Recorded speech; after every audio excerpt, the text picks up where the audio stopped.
कवरदा हरि विठ्ठल श्री ज्ञानदेव तुकाराम पंढरीनाथ भगवान की जय। माऊली ज्ञानेश्वर महाराज की जय। जगद्गुरु श्री संत तुकाराम महाराज की जय। शांति ब्रह्म श्री संत एकनाथ महाराज की जय। सद्गुरु सच्चिदानंद श्रीपाद भगवान की जय। सद्गुरु सच्चिदानंद रामदास भगवान की जय। अवधूत चिंतन श्री गुरुदेव दत्त गोपाल कृष्ण भगवान की जय। सब संतन की जय। छत्रपति शिवाजी महाराज धर्मवीर संभाजी महाराज की जय। पार्वती पते हर हर महादेव। प्रभु रामचंद्र भगवान की जय। पवन सुत हनुमान की जय। नर्मदे हर नर्मदे हर। अश्रद्ध दाना पुरुषा धर्मस्यास्य परंतप अप्राप्य माम निवर्तन्ते मृत्यू संसार वर्तमनी। पाही पा दूध पवित्र आणि गोड पासी त्वचेची पद्राड परित्या भेरुन गोचिड अशुद्ध काय न सेविती का कमलकंदा आणि दर्दुरी नांदनु कैकेची घरी परिपरागो सेवेजे भ्रमरी एराची खलूची उरी ना तरी निदैवाच्या परिवरी लोह्या ऋतलिया हाती सहस्रवरी परी तीर्थ वैसोनी उपवासो करिका दरिद्रजे तैसा हृदयामध्ये मी रामो असता सर्व सुखाचा आराम का भ्रांतासी कामो विषयावरी। ब्रह्मानंदम परम सुखदम केवलम ज्ञानमूर्तिम द्वंद्वातीतं गगन सदृशम तत्वमस्यादिलक्ष्यम एकं नित्यं विमलमचलं सर्वधी साक्षिभूतम् भावातीतं त्रिगुणरहितं सद्गुरुं तन्नमामि। नमामि सद्गुरुं शान्तं सच्चिदानंद विग्रहं पूर्ण ब्रह्म परानंदं ईशं आनंदी वल्लभं। नमो सद्गुरु तुकया ज्ञानदीपा नमो सद्गुरु सच्चिदानंद रूपा नमो सद्गुरु भक्त कल्याणमूर्ती नमो सद्गुरु भास्करा पूर्ण कीर्ती।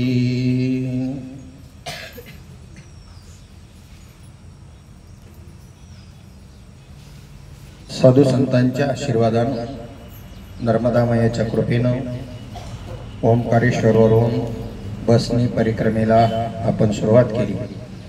गुरुवर्य हरिभक्तीपराय साबळे बाबा यांच्या मार्गदर्शनानुसार आपण या ठिकाणी आता परतीच्या प्रवासात आहोत। आजच आपण दुपारपर्यंत ओंकारेश्वरला जाण्याचा प्रयत्न राहील।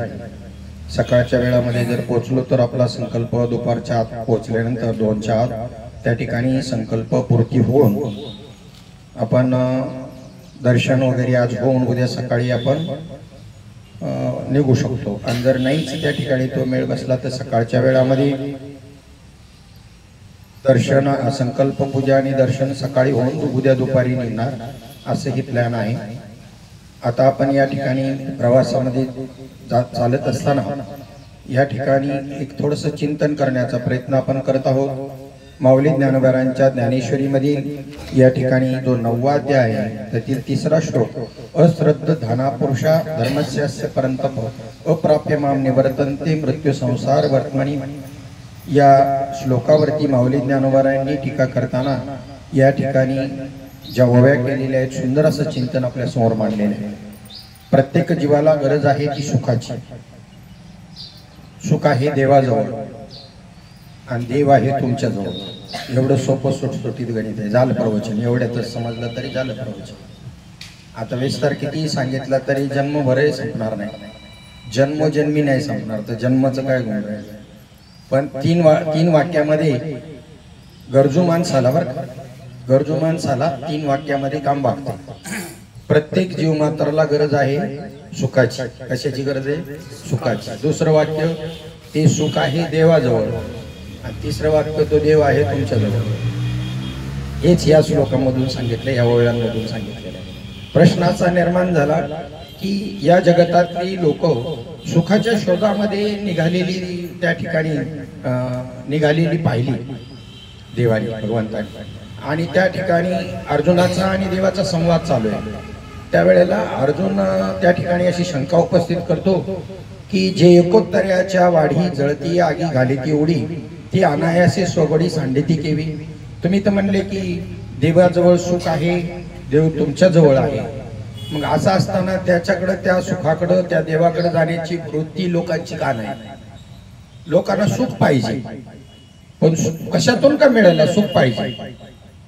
मग आता जर ते सुख देवाजवळ आहे आणि तो प्रत्येकाच्या हृदयात आहे असं जर तुमचं म्हणणं आहे, तर तो म्हणतो की ही लोक या सुखासाठी जर एवढी धडपडतात, त्याच्याकरता त्यांनी उदाहरण दिलं की एकोत्तराच्या वाढी जळती आगी घाली ती उडी. म्हणजे 1% व्याजाकरता जळणाऱ्या घरामध्ये, जळणाऱ्या आगीमध्ये उडी घालणारी ही माणसं.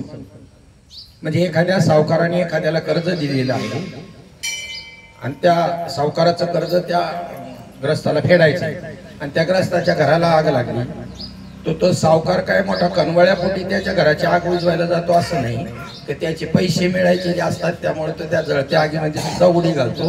हे उदाहरण या ठिकाणी दिलं की एकोत्तराच्या म्हणजे 1% व्याजाकरता जळत्या आगीत उडी घालणारी ही माणसं, एवढी लोभी माणसं, आणि मग त्यांच्याजवळ ते सुख असताना त्याचा शोध का घेत नाही, अशी शंका कोणी निर्माण केली? अर्जुनाने. त्यावेळेला भगवंत त्या ठिकाणी उत्तर देतात. माऊली ज्ञानोबा राय सांगतात की पहा, तुम्ही पहा, म्हणले पवित्र आणि गोड असं दूध गाईच्या कासेला सडामध्ये असतं की नाही, पण ते असूनही त्या ठिकाणी गोचिड नावाचा एक प्राणी पाहिला असेल ना, गोचिड. मग तो गोचिड त्या काशीच्या सडाला लागूनच असतो. दूध जवळ आहे का रक्त जवळ आहे? दूध जवळ आहे, रक्त आत आहे. पण ते जवळ असणारं दूध प्यायच्या ऐवजी तो आतमध्ये असणारं रक्त शोषण करण्याचा प्रयत्न करतो. तसं यांचा स्वभाव आहे या माणसांचा. भगवंत सांगतात पाहे पा दूध पवित्र. दूध कसं आहे? पवित्र आहे आणि गोड आहे.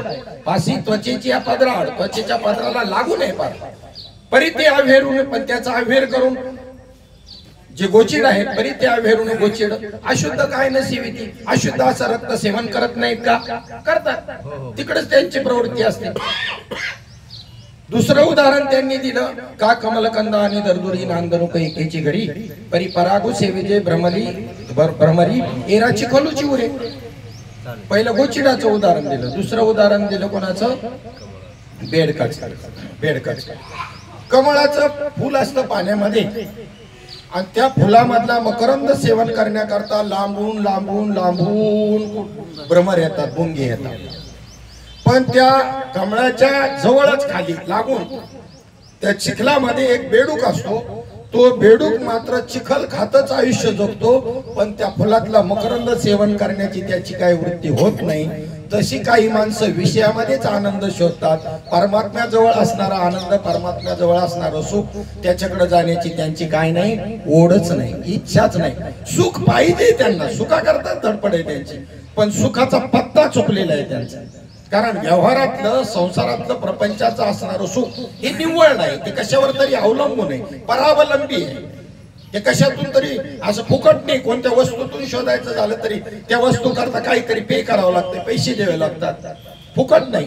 आणि इकडे हे परमात्मा सुख फुकट आहे, काही पैसा नाही, कवडी नाही, दमडी नाही, तरी घ्यायला मागत नाही. का बरं? त्याचं कारण त्यांना तिकडे तेवढं पेड करायचंय म्हणून इकडे वळत नाही. हे त्याचं सोपं उत्तर आहे. अनेकांचं देणं आहे आपल्याला, आणि हे ऋणमुक्त होण्याकरता कुठे कुठे जाईल माणूस. या निमित्ताने तीर्थयात्रेला जाईल, त्या ठिकाणच्या एखाद्या माणसाचं द्यायचं असलं तरी दानाच्या रूपाने त्याचं पेड करील. कुठेही जाईल तो, देशभरात काय जगभरामध्ये जाईल. तिकडच्यांचं पेड करायचं म्हणून तिकडे सर्व्हिसला फॉरेनला गेली. इथल्याच हसलच काही आहे ते, पण त्यांचं एवढं कर्ज आहे का तिकडच्यांचं पेड करायचंय, पण मोठं नाव काय फॉरेनला आहे. फॉरेनला काय नाही, ही काय मोठी प्रौढीची गोष्ट आहे. फॉरेनला आहे असं नाही, काही मिटवाया गेलाय तिकडे हिसाब मागचा, आणि हा हिसाब जन्मजन्मांतरी प्रत्येकाला मिटवावा लागतो. कुठं काही फुकट मिळत नसतं. ईश्वराच्या सृष्टीत सुद्धा ते प्रत्येकाला पेड करावं लागतं, आणि ती ज्या वेळेला पेड होतं, हिसाब पूर्ण होतो, त्याचं आयुष्य त्या वेळेला संपून जातं. तोपर्यंत संपत सुद्धा नाही. विचार चंद्रोदयने विवेक चुडामणी दिली. ठीक आहे, मला त्या ग्रंथाचं नाव आठवेना, पण त्याच्यामध्ये एक दृष्टांत आलेला आहे सुंदर. की दृष्टांत असा आहे की एक पंडित प्रत्येक राज्यामध्ये जाऊन चर्चेला आवाहन करायचं तिथल्या पंडितांना, आणि वादामध्ये जर हरवलं तर ते हार जिंकण्याचं पत्र द्यायचं, असा त्याचा पण नेम होता. एका राज्यामध्ये तो आला पण अशा टायमिंगला आला की तो चौकशी करून आला का या राज्यातला जो हुशार पंडित आहे ज्याच्या पुढे आपण जिंकू शकत नाही तो गावाला गेलाय ना, अशा वेळेला तो त्या राज्यात आलाय. त्यावेळेला राजाची परवानगी घेऊन तो पंडित दुसऱ्या राज्यामध्ये गेलेला होता त्याच्या काही कामाकरता. तो म्हणला काही घाबरायचं कारण नाही, मी जरी गेलो माझा पोरगा माझ्या इतकाच विद्वान आहे, माझा मुलगा समोरच्या पंडिताला वादामध्ये निश्चित हरवेल, तुम्ही काही राजेसाहेब चिंता करायची नाही. ठीक आहे म्हणले. मग त्यांनी राजाने परवानगी दिली. एरवी राजाची परवानगी घेतल्याशिवाय दुसऱ्या राज्यात त्याला जाता येत नव्हतं पंडिताला. तेवढ्यात जर कोणी एखादा पंडित आला आणि त्यांनी जर दुसऱ्या आपला कमी प्रतीचा अभ्यासू असला त्याला हरवलं तर राजाचं नाक जाईल ना. मग त्या ठिकाणी नेमका तो पंडित हे पाहून आला, त्याला माहित नाही याचा पोरगा काय विद्वान आहे म्हणून. तो आला, त्या ठिकाणी चर्चेचं सत्र ठरलं, सगळे राज्यातले लोक जमा झालेत, मोठा सोहळा मोठ्या मैदानावरती दोघी. तेवढ्यामध्ये तो येऊन बसल्यानंतर राजानं त्या पद्धतीनं आता काय करायचं ते त्यांनी सांगितलं. राजाने त्या मुलाला बोलवून घेऊन या. मग पालखीमध्ये बसून त्या मुलाला तिथपर्यंत आणलं. पण बापानी जाताना सांगितलं होतं की राजाने बोलावल्यानंतर चर्चेला यायला त्याला वादाला जायचं, पण त्यांनी काही त्या ठिकाणी दिलं, काही नाही भेट म्हणून काही पैसे दिले, काही अलंकार दिले, रत्न दिली, तर घ्यायचं नाही हे लक्षात ठेव, तरच जाण्याचं, नाही गेला तरी चालेल. ठीक आहे म्हणजे. आणि त्या पद्धतीने आल्यानंतर वादामध्ये त्या पंडिताला हरवलं. त्याचा सन्मान म्हणून काय द्यायला लागले तर त्यांनी सांगितलं की नाही, माझ्या वडिलांनी सांगितलं काही घ्यायचं नाही. ठीक आहे. राजाने युक्ती केली, त्या मुलाला घरी पोहोचवलं. घरी पोहोचवत असताना आपल्या प्रधानाकडे त्या ठिकाणी मोतीचूर लाडूचं एक बकेट त्याच्यामध्ये त्या ठिकाणी आणि त्याच्यामध्ये हिरे जवाहर माणिक असे त्याच्यामध्ये दिले की मग हे खाईल आणि हे सगळं रत्न हे ते घेतील, स्वीकारतील. तेवढंच उतराय होता येईल. आता नाही म्हणणार नाही ना तो, आता घेईल. मग ते तेवढंच देत असताना त्या प्रधानजीनी त्या मुलाचा फक्त हात लागलाय, त्याला स्वीकारण्याकरता फक्त हात लागलेला आहे. हात लागल्याबरोबर त्या मुलाचा देह पडला तिथे. काय झालं हिसाब सांगतोय ते लक्षात येते ना. का पडला तो, मेला का तो मुलगा? कारण करोडो रुपयाचं ते जवाहीर त्या ठिकाणी ते त्याला प्राप्त झालं राजाकडून, त्याच्या मेहनतीचं फळ ते प्राप्त झालं. पण आई वडिलांना ते त्याचं तेवढं देणं होतं, ते देणं पूर्ण झाल्याबरोबर त्या ठिकाणी त्याचा देह पडला. त्यामुळे पूर्वीची माणसं जास्त का जगत होती तर व्यवहार करीत नव्हती जास्त मोठमोठाले, म्हणून ती तेवढी जगत होती. कारण तेवढा व्यवहार झाल्याशिवाय यमाला देवाला तुम्हाला नेता येत नाही. आता फास्ट फूडचा जमाना आहे, प्रत्येक गोष्ट फास्ट मध्ये चालली आणि त्याच्यामुळे आयुष्य घटत आले. बघा देण्यात आलं तर जास्त जगायचं असेल तर काय करायला पाहिजे, सोपं गणित आहे. व्यवहार एकदम स्लो करायचे, व्यवहार लवकर पूर्ण करायचे नाही, असं सूत्र आहे. मग या ठिकाणी सुखाच्या बाबतीमध्ये विचार चाललेला आहे की असं जे सुख आहे मग त्याच्याकडे प्रवृत्ती का नाही, तर त्यांना तिथे पेड करायचं आहे. हो तिथे तेवढं पेड केल्याशिवाय त्याचा मेळ बसणार नाही. कुठेही कोणत्याही निमित्ताने जाऊन त्याला ते पेड करावं लागेल, त्याशिवाय नाही मुक्ती. नाहीतर करोडोचं कर्ज करील आणि जाईल एखाद्या गुरुला शरण आणि त्याचा अनुग्रह घेऊन बसन चिंतन करत आणि मग तो मुक्त होईल. स्वप्नात बी नका आणू, होणारच नाही कधीच. मुक्ती मिळेल काय? लोकांचं बुडवून मुक्ती मिळेल? वारे पट्टी अशी मुक्ती देव देईल. आणि तो कसा देव असेल अशी मुक्ती देणारा, आणि तो कसा साधू असेल असा पद्धतीचा व्यवहार करणारा. लोकांचं बुडवून आम्हाला शरण आणि तुम्हाला आम्ही मुक्त करतो, असं होईल कधी? भगवंताच्या सृष्टीमध्ये न्यायानं चालते, अन्याय नाही. अन्याय दिसतो ते तुमचं अज्ञान आहे. आपल्याला अन्याय दिसतो की नाही, काय कारण नसताना त्याला का मारतात? का मारतात तुम्हाला त्याच्या मागचं सूत्र दिसत नाही म्हणून तुम्हाला किव येतील. काय उगाच हो बिचारा, उगाच नाही मारत. त्यांनी काय केले ते तुम्हाला दिसतं का? एका ठिकाणी एक कुत्रा विवळत पडला होता, त्याला असं किड्या मकोड्याने असं फार लोचून तोडून खात होते, रक्त त्याचं शोषण करत होती. असं त्याची परिस्थिती झालेली. एक साधू तिथून जात असताना त्याच्याकडे पाहून हसतोय साधू. तेव्हा एक अर्धवट ज्ञानी माणूस तिथून जात असताना थोडस पुढे परमार्थाचं ज्ञान झालेलं, पूर्ण ज्ञानी नाही, तो काय साधू आहे, याला कसं काय साधू म्हणू? दुसऱ्याच्या हिताचा कळवळा आला पाहिजे, दुसऱ्याचं दुःख पाहून त्याला दुःख वाटलं पाहिजे, डोळ्यात अश्रू आलं पाहिजे. असं असताना हा साधू खुशाल या कुत्र्याकडे पाहून त्याच्या यातना पाहून हसतोय म्हणला. तेव्हा त्या साधूला तो बोलला, असं कसं तुमचं, तुम्ही साधू? तो म्हणला, इकडे तुझ्या दृष्टीने पाहतो त्या दृष्टीने तुला ते नाही कळायचं. माझ्या बाजूने ये इकडून, माझ्या नजरेने पहा, मी तुला ती नजर देतो, पाहायची दिव्य दृष्टी देतो, मग तुला कळन मी का हसतो ते. कारण ते काही दृष्टी देण्याचा मुद्दा आहे, ही काही जादूगिरी नाही. पण जादूगिरी मधलं थोडंसं एक उदाहरण सांगतो की आमच्या लहान असताना आमच्या गावामध्ये एक जादूगार आला होता. तो गाढवाच्या तोंडामधून घुसायचा आणि ढोंगणामधून बाहेर पडायचा, त्याचा खेळ चालू होता. आणि मला तहान लागली म्हणून मी पाणी पिण्याकरता घरामध्ये गेलो आणि पाणी पिऊन ओट्यावरून उभं राहून तो खेळ पाहत होतो. तर मला तिथून दिसत होतो तो पुढच्या पायामधून घुसत होता आणि मागच्या पायातून बाहेर पडत होता. असं काय होतं रे? परत तिथे जाऊन उभं राहायचं, तर तिथे गेलं का असं दिसायचं, तोंडातून जातून ढोंगातून बाहेर. आणि थोडासा बाजूला म्हणून तर छंदच लागला, बाजूला जाऊन पाहायचा, बाजूला जाऊन पाहायचा, तर पुढच्या पायातून जाते मागच्या पायातून येते. तर तेवढी जागा त्यांनी काय केलेली होती, भारलेली. आता आम्ही प्रवचन कीर्तन करतो ते तुम्हाला पटतं का पटतं, तर तेवढी जागा आम्ही भारलेली असते. इथून उठून गेले का पुन्हा जायचे ते, असं असं आहे ते सूत्र. ती एक विद्या आहे, ती आलं का लक्षामध्ये, ती विद्या आहे ती. मग ते तसंच त्या ठिकाणी त्यांनी ती दृष्टी दिली. ती दृष्टी दिल्याबरोबर त्याला कसं दिसायला लागलं माहितीये का, मग त्याला त्या दिव्य दृष्टीने त्याचा मागचा जन्म त्या कुत्र्याचा दिसला. मागच्या जन्मामध्ये ते कुत्र जे होतं एका सोसायटीचं काय होतं, चेअरमन होतं. आणि ती सोसायटी यांनी बुडीत कशी काढली सांगू का, सगळे मेंबर 5-6 मेंबर घरातले त्यांच्या नावाने कर्ज उचलली भरली नाही. मग हे सगळे सभासदांचं बुडीत झालं ना कर्ज. मग ते त्या ठिकाणी किडे झाले होते आणि हा चेअरमन कुत्र झाला होता आणि ते भाग भांडवल असं वसूल करीत होती त्याचं रक्त शोषण. आलं का ध्यानामध्ये? बघा, ह्या गोष्टी कळल्या तर वाईट कधीच वागणार नाही, वाईट वागायची वृत्तीच होणार नाही. जर तुम्हाला ते पेडच करायचंय, कोणतीही गोष्ट केलेली पेडच करायची, तर चुकीचं करील का माणूस? आता काय काय माणसं म्हणतात, हे उद्याचं गाडी पाहिले आता घ्या मजा करून. कळल मग कधी कळल, यमाचे यमदंड बैसकील माथा, तेव्हा तुझं सोडविता कोण आहे, तेव्हा पेड करताना मग कळल काय दुःख आहे काय. तेव्हा या ठिकाणी जे सुख जे विषयापासून मिळणारं सुख जे आहे ते फुकट नाही, परावलंबी आहे. आणि एवढे असून इंद्रिय पुन्हा ती सक्षम राहत नाही ते सुख भोगायला. नेहमीच न खात नाही, मला आवडत नाही. आता दात नाही का खायची इच्छा नाही, खायची इच्छा मस्त आहे, असं तोंडाला पाणी सुटलंय पण दात नाही ना. पण असं कुठं म्हणतोय दात नाही, तो नाही मला आवडतच नाही. आवडतात मस्त, तशी कंडिशन होते. इंद्रिय कामातून गेली, विषयाची आसक्ती तर खूप वाढलेली असते.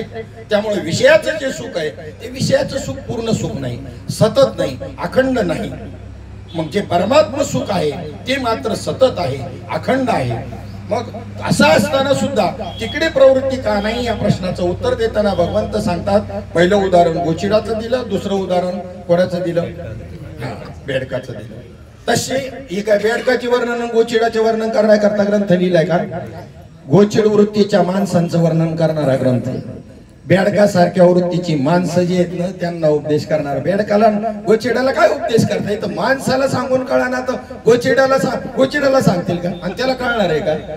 गोचिडासारखी ज्यांची वृत्ती आहे दुसऱ्याचं शोषण करायचं, माझं बी माझंच आणि तुझं बी माझंच, असं गोचिड.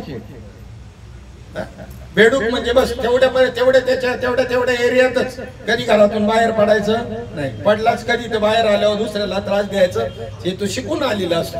त्याला चैनच पडत नाही, सगळं त्याच्या मनासारखंच झालं पाहिजे. कधी पडलाच नाही बाहेर बेडूक, असं कधीतरी बाहेर पडला का मग काय विचारायचे, तर काय त्याला काय सण होतो का काय? अजिबात नाही.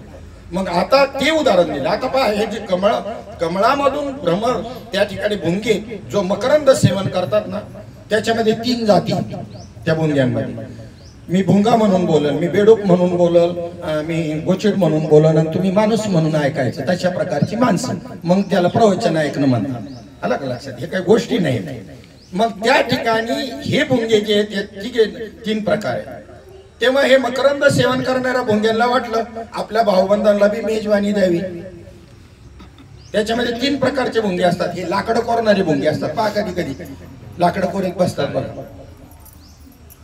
ते ठकीच्या खटल्याचं काय झालं, तालुक्याला गेला होता, काय झालं? हे लोक लाकडं कोरणारे भुंगे काय गेलं पडले याला ठकीच्या खटल्याचं. तुझ्या गौऱ्या मसनात गेल्या त्याचं बघ आणि ठकीच्या खटल्याचं चौकशी करते. हे लाकडं कोरणारे भुंगे तर बसतात, चव्हाट्यावर असतात, प्रत्येक गावात असतात. दुनियादारी करणारी, चौकशी करणारी, हे लाकडं कोरणारे भुंगे. आणि दुसरे जे आहेत ना ते गोट्या लोटणारे भुंगे. शेणाच्या गोळ्या करायच्या, बस काही नाही मिळत त्याच्यातून, आणि ते लुटीत चालायचं नुसतं, बस दुसरं काही उद्योगच नाही. मग ह्या आपले भाऊबंद आहे काही जरी झालं तरी, म्हणून यांना मेजवानी द्यावी असं या मकरंद सेवन करणाऱ्या भुंग्यांना वाटलं. उद्या आमच्याकडं अशी अशी मेजवानी आहे, मग म्हैसूर गार्डनला सगळे या, तिकीट काढून नेऊ, आम्ही रेल्वेने नेऊ, तिथे गेल्यानंतर बसने तुमची व्यवस्था करू, सगळी व्यवस्था जेवणाची तिची काही काळजी करायची नाही. तिथं लय भारी गार्डन आहे, तिथे मेजवानी देणार आहे तुम्हाला. मग त्या ठिकाणी गेल्यानंतर त्या गार्डन मध्ये वेगवेगळ्या रंगाची फुलं, त्या प्रत्येक फुलावरती त्यांना बसायला सांगितलं. पण यांना बैठकच जमणार राव, यांना बैठक बसायची सवयच नाही ना राव. बसलं तर 10 वेळाला मांडे मोडी इकडं भुंग्यांचं सांगतो. आता हे कवा उरकायचं वयांचं, हा मग ते सवय नाही, बैठकच नाही. बसले तर कसे तरी उलटे सुलटे बसलेले, आणि मग ते म्हणजे असं बसायचं, अशी सोंड त्याच्यामध्ये खुपसायची, आणि मग असं वाढायचं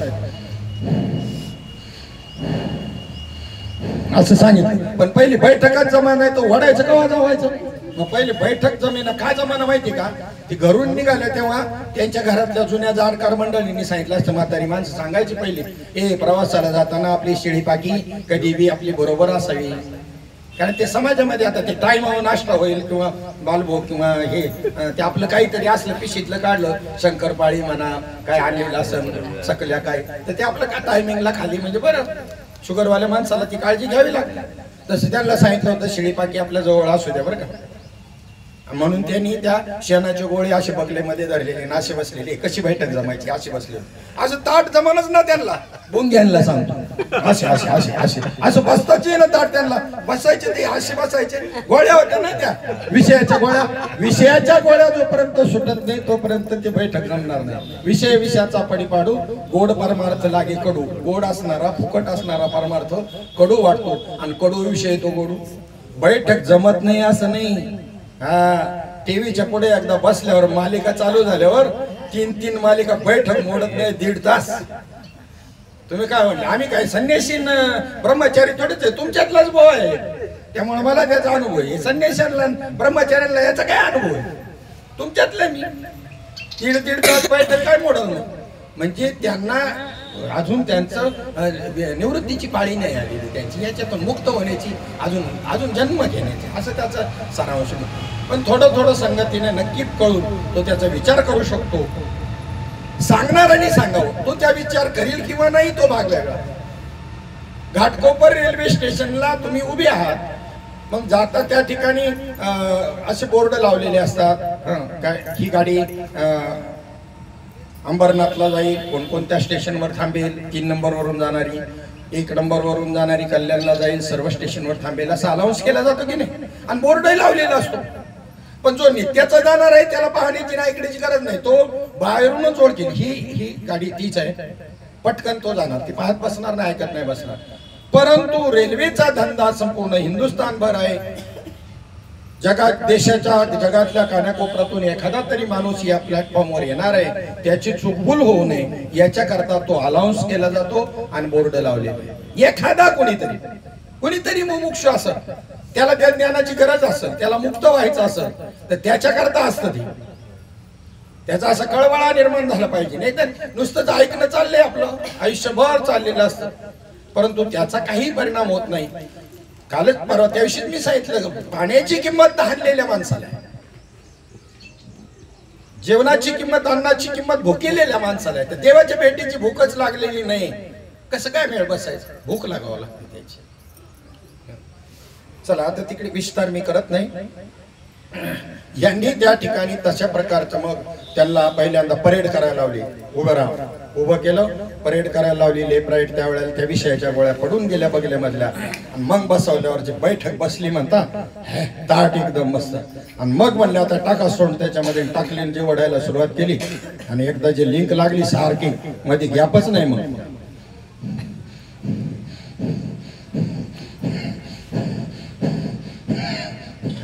असं सारखी लिंकच लागली. मग जो मकरंद सेवन करायला मिळाला लागाला, तर त्या कमळामध्ये 2 कमळ असतात, एक चंद्र विकासिनी आणि एक सूर्य विकासिनी. चंद्र उगवल्यानंतर जे फुलतात त्याला चंद्र विकासिनी म्हणतात, त्याला कुमुदिनी म्हणतात. आणि कमळिनी म्हणजे सूर्य उगवल्यानंतर जी विस्तार पावतात अशी, आणि सूर्य मावळला की मिटून जातात. सूर्यफूल कसं आहे, सूर्यमुखी, सूर्य उगवल्यावर ते असं ओपन होतं आणि सूर्य मावळला का मिटून जातं. पण मकरंद सेवन करणारा त्यात एवढा दंग झाला, एवढा दंग झाला, हरिपाठी गेले ते निवांतची ठेले आणि भ्रमर गुंतले सुमन कळिके. तो एवढा अडकला त्याच्यामध्ये, त्याचा भानच नाही द्यायचं त्याला.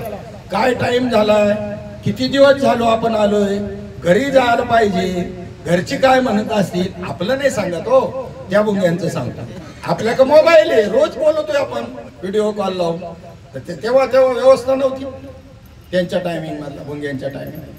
मग त्या ठिकाणी ज्या वेळेला ते सूर्य विकासिनी फुल होतं, सूर्य मावळला गेला आणि ते फुल मिटलं. आता त्याच्यातली ताकद कुठे गेली का, तोच ना तो भुंगा लाकडं करत होता, तो फुल करून त्याला फाडून बाहेर येता येणार नाही का त्याला, त्या भुंग्याला. पण ते करायचं तो विसरून जातो, जरी ध्यानात असलं तरी त्याच्या जीवावर येतो. एवढा त्याच्यामध्ये दंग होऊन तो तिथं प्राणाला मुक्तो. पण ते कमळ दळ चिरून येणे, तिथं उत्तीर्ण होईल प्राणी, परी ते कमळ दळ चिरून येणे. ते कमळ दळाला चिरायचं तो मनात सुद्धा आणत नाही, मृत्यू पत्करतो त्याच्यामध्ये. असा दुसरं उदाहरण देताना का कमलकंद आणि दर्दुरी नांदणूक एकाच घरी, बेडकाची त्या भ्रमराची एकाच ठिकाणी नांदणूक आहे. परी पराग सेवी जे भ्रमरी जिवळीला जवळीला चिखुली चोरे. एवढा जवळ असून सुद्धा त्याला चिखलच खात बसतो. देव एवढा जवळ असून आणि त्याचं सुख एवढं जवळ असून सुद्धा विषयात सुख धुंडाळतात हे जीव, किती कर्मदरिद्री आहे. म्हणून तिसरं उदाहरण कर्मदरिद्री माणसाचं दिलं. का निदैवाच्या परिवरी लोह्या रुतलिया हाती सहस्रवरी, तीर्थ बैसोने उपवास करी का दरिद्री जेवी. बघा, भाग्यहीन म्हणतात ना, करंटी म्हणतात ना, करंटी. एक उदाहरण सांगतोय का करंट्याचं. रस्त्याने चालले आणि पुढे आता सुवर्ण मुद्रा आहेत, 2 हंडी आहेत. बस त्याला आता नुसतं एवढ्याच अंतरावर आहे, बस 15-20 पावलं गेल्यानंतर. पण त्या ठिकाणी काय होतं भाग्यहीनाचं, बघा काय होतं. ते म्हणलं ही आंधळी माणसं कशी चालत असतील बुवा. बघा आता याच्या डोक्यात काय आलं, ही आंधळी माणसं कशी चालत असतील. म्हणून डोळे मिटले आणि चालायला सुरुवात केली. बरं झालं ना कुठाना, ते दानाचे अंडे राहिले तिथेच, हा गेला. त्याला म्हणतात भाग्यहीन. भाग्यहीन. आता भाग्यवानाचं उदाहरण सांगतो. भाग्यवान कसे असतात त्या. एक अतिशय दरिद्र होता, तो शंकराचा भक्त होता आणि त्या ठिकाणी एका अरण्यामध्ये शिवालय होतं, तिथे रोज दर्शनाला जायचा. पार्वती मातेला त्याची दया आली. भगवान शंकराला सांगितलं काहीतरी द्या ना याला, याची परिस्थिती, तुमचा भक्त आहे, ठीक आहे ठीक आहे. अरे पण त्याला देऊन उपयोग नाही होणार, ते भाग्यही नाही, अजून त्याचं भाग्य झोपलेलं आहे. नाही नाही मी सांगते द्या. दिला एक सोन्याचा होऊन दिला भगवान शंकराने. त्याने घेतला आणि निघाला आपल्या गावाला. रस्त्याने जाताना ऊन झालेलं होतं, तहान लागली. पूर्वी अशा पायऱ्याच्या विहिरी होत्या, पायऱ्याने खाली उतरायचं आणि पाणी प्यायचं, अशा विहिरी. आता अजून काही काही ठिकाणी आहे. ती गेलं पाणी प्यायला आणि खिशामध्ये वरच्या असं ठेवलेला होता तो होन, आणि पाणी प्यायला वाकलं तसं तो होन पडला खाली. याला म्हणतात भाग्यहीन, करंटा, दुबळा. मिळाला नव्हता का भगवान शंकराकडून. त्यांनी पार्वतीला आधी सांगितलं होतं भगवान शंकरांनी, देऊन उपयोग होणार नाही. ती स्त्री हट्ट मोठा कठीण. स्त्री हट्ट, बाल हट्ट, राज हट्ट, लय बेकार. नाद नाही करायचा. शहाणा असन ना, त्यांनी ते 20,000 50,000 द्यायचे आणि तुमच्या पसंतीने घेऊन या काय आणायचं असेल तुम्हाला. हा, नाही तर तुम्ही कितीही भारी आणा. नाही, बरोबरच नाही. बाल हट्टाचं आता उदाहरण नाही सांगत, आपल्याला वेळच नाही. असो, काय विषय सांगत होतो. हा, तो पडला. झालं का पुन्हा मंडळींना सांगितलं असं असं शंकर भगवंताने दिला होता, पण काय माझं दरिद्र, भाग्यहीन मी. तो पाण्यात पडला. परत जा म्हणजे तिने पाठवल्यावर गेला. परत गेल्यानंतर भगवान शंकराला सांगितलं असं असं झालं. पार्वती मातेकडे पाहिलं भगवान शंकरांनी. बघ मी म्हणलो होतो ना, नाही आता एकदा द्या, बरं एकदाच द्या, आता द्या, मी परत नाही म्हणणार. दिला परत भगवान शंकरांनी सोन्याचा होऊन. निघालं ते रस्त्याने. आता मात्र डोक्यामध्ये ठेवलं, किती तहान लागली, मरायची पाळी आली तरी पाणी प्यायला वेळेत उतरायचं नाही, अजिबात नाही. तसं घरी जायचं तडफडत, पण पाणी काय प्यायचं नाही. बर, ते विहीर पैसे आलं. याला तर म्हणतात कर्म. देव देतन कर्म नेत. लागलीच तहान त्याला, लागणारच, 100% लागणार. कारण ते कसं होतं, भाग्यहीन आहे ना. मग तिथे तहान लागल्यावर पण जरा डोकं चालवलं. असं त्यांनी पागुट बांधलेलं होतं ना, लाल पगडी होती, त्याच्यामध्ये तो होऊन ठेवला आणि आपला तिथे झाडाखाली ठेवला. मग म्हणला पाणी प्यायला जाऊ, पडायचा काय प्रश्न आहे का. तिकडे पाणी प्यायला गेला, एक घार आली, ती म्हणली आई तो पोटोवर मिळाला आपल्याला, तिने ती लाल पगडी वनासकट उचलून दिली. काय करावं, याला म्हणतात भाग्य. बर का. परत दुसऱ्या दिवशी गेला भगवान शंकरांनी, पार्वती माता आता काही बोले ना, पण भगवान शंकरच म्हणले हे बघ आता तुला काही त्या ठिकाणी तरी बी मी देतो, आला तो तर देतो तुला, हा घेऊन जा. त्यांच्या लक्षात आलं आता याचं भाग्य बदललं, भाग्य बदललंय. म्हणले हा घे अजून एक तिला आणि जा. आणि तो घेऊन रस्त्याने येत असताना पुन्हा तिथे जे आल्यानंतर तिथे खाली बसला झाडाखाली, वर सहज नजर गेली तो वर, त्याला त्याचं पागुट दे म्हणलं, आपलंच पागुट आहे म्हणलं. गेला झाडावरती आणलं खाली, तो सोन्याचा होणे होता आणि पागुट होतं. काय झालं आता, भाग्य बदललं ना त्याचं. आणि नंतर पुढे घरी गेला, संडे साजरा करायचा म्हणला, आता काय सोन्याचा होऊन दोन मिळाले दादा. मग बायकोला सांगितलं मार्केटमध्ये जाऊन मस्त पैकी मच्छी घेऊन ये म्हणे. ती मच्छी आणायला गेली तर त्या ज्या विहिरीतली तिथं पडला होता ना तो, त्या मच्छीने गिळला होता, तीच मच्छी यांच्या वाट्याला आली आणि तो बी होऊन मिळाला.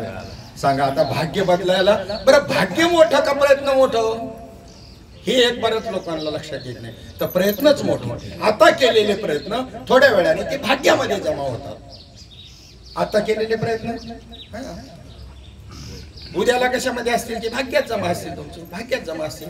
असं संचित कर्म म्हणतात, त्याच्यात ते जमा होतात आणि फळ द्यायला प्रारब्धाच्या रूपाने येतं. संचित कर्म म्हणजे अनंत जन्मात केलेलं कर्म आणि एखाद्याच्या रूपाने भोगतं, त्याला प्रारब्ध कर्म म्हणतात. आणि याच्याकडून नवीन जे कर्म करणार त्याला क्रियमान कर्म म्हणतात. 1 लाख रुपये जर समजा ते पुणे जिल्हा मध्यवर्ती बँकेत असतील तर त्याला संचित कर्म म्हणायचं. त्याच्यातले 40,000 व्यापाराकरता काढले त्याला प्रारब्ध म्हणायचं आणि 10,000 नफा झाला त्याला म्हणायचं क्रियमान कर्म. मग ते पुन्हा 10,000 टाकता तुम्ही कुठे बँकेत का संचित चाललं वाढत. म्हणजे क्रियमान काय करतंय, तुमचं संचित वाढवतंय. पहिलं बंदोबस्त तुम्हाला क्रियमानाचा करावा लागेल. हे भगवत अर्पण करा, जे कर्म घडतंय ना नवीन ते भगवत बर अर्पण बुद्धीने केलं, क्रियमानाची वाट लागली. संचित बाद होत असतं भक्ती करणाराचं. एखाद्या कृषी मंत्र्याने डिक्लेअर केलं ते कर्जमाफी तर होती की नाही, देव आहे, देवाने जर त्याची भक्ती करणाराला त्याचं संचित कर्म अनंत जन्माचं माफ करतो भगवंत. आता क्रियमान भगवत अर्पण होऊ लागलं, संचितात जाण्याचं बंद झालं, संचित माफ झालं. आता कोणतं राहिलं, प्रारब्ध राहिलं. आणि प्रारब्ध मात्र जरी देवाचे अवतार जरी असले तरी त्याला सुद्धा चुकलं नाही तर आपल्या जीवांची काय करणार.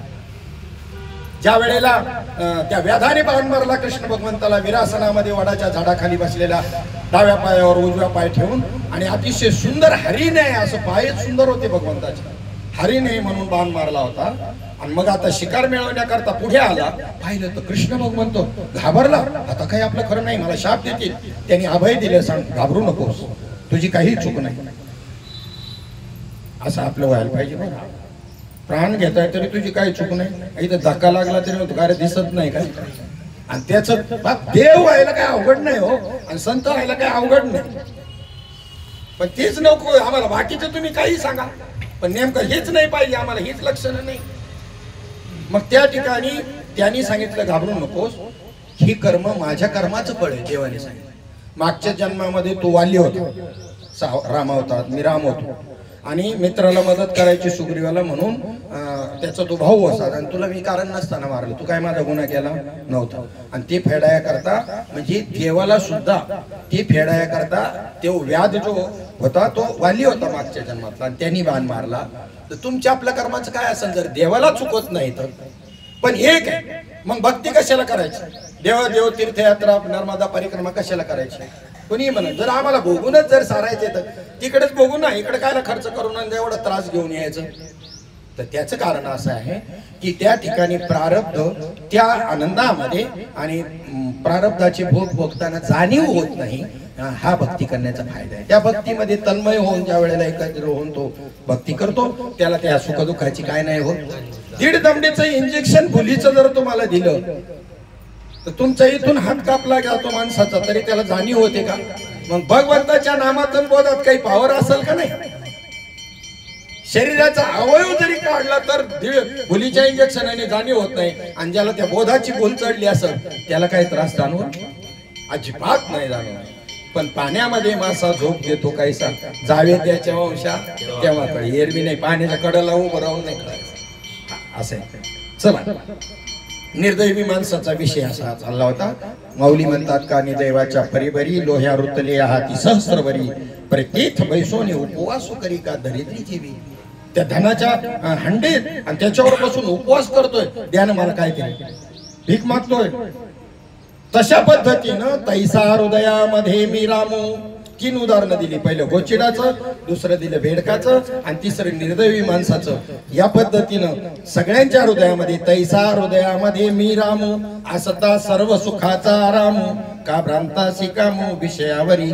सर्व सुख जिथं विश्रांतीला येतात, दुःख तर येतील पण सुख सुद्धा जिथं विश्रांतीला येतात देवाच्या चरणाजवळ, तो देव मी आत्माराम रूपानं आत्मारामाच्या रूपानं तुमच्या हृदयामध्ये आहे. तैसा, जसा तैसा म्हणजे कैसा, या 3 उदाहरणासारखा. तैसा हृदयामध्ये मी रामू असता सर्व सुखाचा आरामू. सर्व सुख ज्याच्या चरणावर लोळण घेतात. भ्रांताची, पण भ्रांताची कामो विषयावर. भ्रांत म्हणजे भ्रमिष्ठ, भ्रम झालेला, भ्रांती झालेला जो आहे ना. भ्रांती होणं म्हणजे काय, आकाशामध्ये चंद्र पळताना दिसतो की नाही आपल्याला. चंद्र पळत असतो का ढग विरुद्ध दिशेने जात असतात. लहान पोरांना दिसलं तर काय अज्ञानी आहे, त्यांना नाही ते कळायचं. पण मोठ्या माणसाला आकाशात चंद्र पळतोय असं जर म्हणला तर त्याला काय म्हणतील, किती अज्ञानी आहे. 1 नंबर प्लॅटफॉर्मच्या रेल्वेमध्ये तुम्ही बसलाय, 2 नंबर प्लॅटफॉर्मला एक रेल्वे उभी आहे आणि ती रेल्वे सुरू होती, आपल्याला वाटतं आपली सुरू झाली. वाटतं की नाही. याला भ्रम म्हणतात, याला भ्रांती म्हणतात, याला चकवा भरणं म्हणतात, याला चकवा भरणं म्हणतात, याला भ्रांती म्हणतात. तुम्ही ब्रह्म असताना तुम्ही जीवदशा आपल्या मानली आणि म्हणून दुःख बोकांडी बसली. संत आपल्यासारखे, अवतार बी आपल्यासारखे, त्यांच्या इतकं दुःख तुम्हाला आपल्याला नाही. लय टटशी ते आपलं. कृष्ण भगवंताचा आणि कर्णाचा ज्या वेळेला संवाद चालतो, कर्ण भगवंताला कृष्णाला बोलतो, स्वतःच चरित्र सांगतो, काय माझ्या जीवनामध्ये पराक्रमी कमी आहे का नाही. अर्जुनापेक्षा पराक्रमी. द्रौपदी स्वयंवरावरचं वेळेचं पहिलं मत्स्ययंत्र मी भेटलंय, द्रौपदी मला मिळायला पाहिजे होती, पण सुतपुत्र म्हणून माझा धिक्कार केला गेला आणि अर्जुनानं मत्स्ययंत्र भेदून द्रौपदीची प्राप्ती केली. का मी नव्हतं भेदलं. किती दुःख आहे सुतपुत्र म्हणून. राज्य नाही कोणत्या प्रकारचं मला, त्यांनी राज्य दिलं दुर्योधनाने, मी जीवनभर तरी त्याला विसरू शकेल का, त्याला सोडून कसं काय मी ह्या बाजूने. तेव्हा त्याचा अन्याय ज्या वेळेला तो कृष्णासमोर प्रगट करतो, म्हणलं झालं का तुझं बोलून, आता माझं सांगतो म्हणून. अरे म्हणलं तुझं तर लय चांगलंय, माझा जन्मच जेलमध्ये झाला, तिथून सुरुवात आहे माझ्या दुःखाला. पण माझी दुःख कोणाला मी सांगत बसलो नाही आणि मला ते दुःख कधी वाटली बी नाही. लहान वयात 5 वर्षाचे असताना किती राक्षस आलेत मारायला आणि तरी सुद्धा, आणि शेवट सुद्धा किती करुणाजनक आहे. एका व्याधाच्या माराने मृत्यू होतोय त्याला, आणि असं जीवन जगत असताना सुद्धा त्याचं सुख दुःख घेत नाही. आणि शिवाय गीतेचा उपदेश अर्जुनासारख्याला जर करतोय, हा त्याला देव म्हणतात. आपण देव आहोत, पण कसे काय देव आहोत आपण. बरं, देव सिद्ध झाला पाहिजे ना, कृतीतून सिद्ध झाला पाहिजे. अहम ब्रह्मास्मी असं बोलून सिद्ध नाही झाला पाहिजे, नुसता जप करून अहम ब्रह्मास्मी सिद्ध नाही झाला पाहिजे. ते अहम ब्रह्मास्मी आपल्या आचरणात उतरलं पाहिजे. ब्रह्मस्थिती सारखं आचरण आपलं असायला पाहिजे. कोणाही जीवाचा न घडो मत्सर, कोणाला माझ्याकडून दुःख होता कामाचं नाही, अशा प्रकारचा अंतःकरण ही ब्रह्मस्थिती आहे. तैसा हृदयामध्ये मी रामू असता सर्व सुखाचा आरामू का भ्रांताशी कामू. भ्रांती आहे फक्त आपल्याला, नाही तर तुम्ही आपण सामान्य आहोत का, आपण कोण आहोत. 15व्या अध्यायात ममैवांशो जीव लोके जीव भूत सनातन, हे सारे जीव नुसती माणसं नाही, सगळे किडामुंगी सुद्धा माझी अंश आहे. भगवंत म्हणतात माझे काय आहे. बाटली भर सल्फ्युरिक ऍसिड जर तुम्ही घेतलं आणि त्याच्यातलं ड्रॉप भर जर टेस्ट करता जर घेतलं, फक्त ड्रॉप भर छोटासा एक थेंब, तर त्या बाटली भर मध्ये जे गुणधर्म आहेत ते ह्या ड्रॉप भर मध्ये मिळणार नाहीत काय. सायन्सचे विद्यार्थी असतील तर त्यांना कळत. कला आणि वाणिज्यवाल्यांचा परमार्थ नाही. कला म्हणजे आता सगळे कलाकारच आलेले आहेत, कला शाखेतलेच आलेले आहेत परमार्थामध्ये. ताला स्वरावाले, त्यांना तत्वज्ञान नाही, अनुभव तर कवडीचा नाही परमार्थाचा, हे कलावाले आहेत. आणि वाणिज्य म्हणजे ज्यांनी कीर्तन प्रवचनाचा वाणिज्य म्हणजे व्यापार चालवलाय, त्या कला आणि वाणिज्य शाखातल्या माणसांना खरा परमार्थ कधीच कळणार नाही. याला विज्ञान निष्ठ पाहिजे. म्हणून विज्ञानातलं उदाहरण दिलं की सगळे उदाहरणं त्यात मिळतील की नाही, त्याची लक्षणं सल्फ्युरिक ऍसिडची त्या ड्रॉप भर मध्ये मिळतील की नाही. आकाराने हे असं छोटे एक थेंब आणि ते बाटली भर असं. ईश्वर सर्वज्ञ आहे, आकाराने व्यापक आहे, आणि जीव आकाराने छोटा आहे आणि अल्पज्ञ आहे, पण तरी सुद्धा तो ईश्वरच आहे. मग तुम्ही कर्माच्या दृष्टीने पाहायला झाला तर मेळ बसणार नाही. तुम्हाला अधिष्ठानाने विचार करायचा. कसा विचार करायचा? अधिष्ठान दृष्टीने. अधिष्ठान म्हणजे काय? अधिष्ठान म्हणजे काय? तुमच्या अंगावर कापूस आहे का कापड आहे? नर्मदे. तुमच्या अंगावर कापूस आहे का कापड आहे? व्यवहाराने म्हणतो. व्यवहार चालण्याकरता म्हणावं लागतं. कारण व्यवहाराकरता कापड नाही तर म्हणलं, मी तुम्हाला जर समजा टावेल आणायला सांगितलं तर तुम्ही स्वेटर घेऊन या. पण ती नावं बदलायची ठरवली तर व्यवहार चालणार नाही का? रोडची नावं बदलली जातात तर व्यवहार चालत नाही का?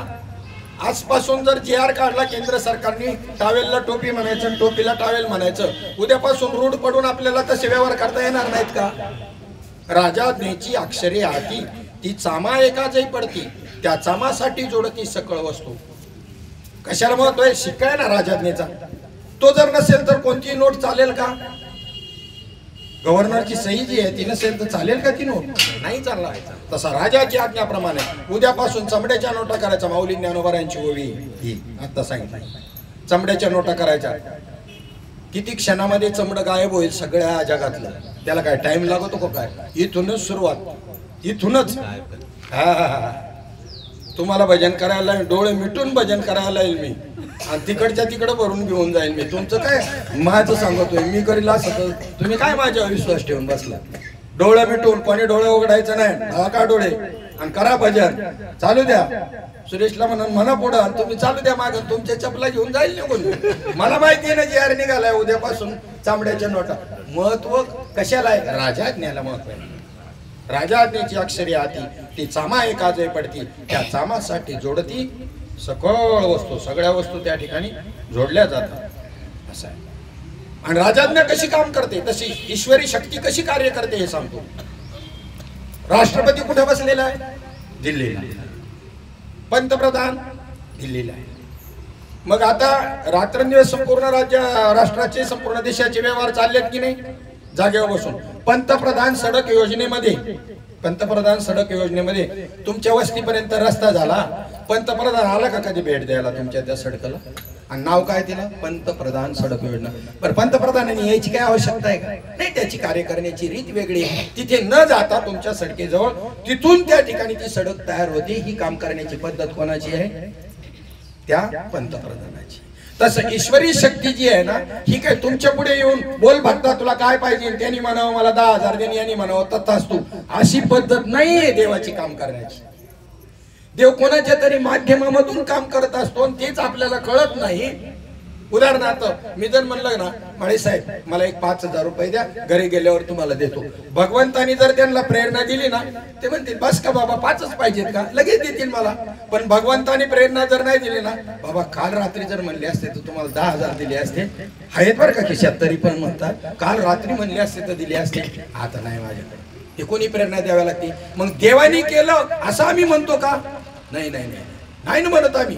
आम्हाला कसा देव पाहिजे? आमच्या कल्पनेतला पाहिजे. संतांच्या मताप्रमाणे देव हा कळून घ्या.